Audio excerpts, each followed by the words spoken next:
Saya nikahkan, saya kawinkan anak saya, Amis Deka Fadila, kepadamu dengan mas kawin seperangkat alat sholat ditambah uang Rp500.000 dan satu box bakso goreng.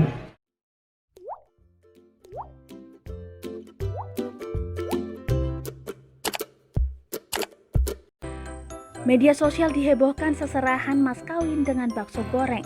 Hal ini tentu membuat banyak publik penasaran dengan seserahan mas kawin tersebut Kamis 3 Juni 2021. Saya nikahkan, saya kawinkan anak saya Anis Rika Fajlan, seperangkat alat sholat ditambah uang Rp500.000 dan satu box bakso goreng tunai. Ujar Bang Fulu seperti dilansir dari Instagram viral nomor 1. Kemudian sang mempelai laki-laki mengikuti ucapan penghulu pernikahan. Akhirnya seluruh saksi menganggap sah pernikahan tersebut.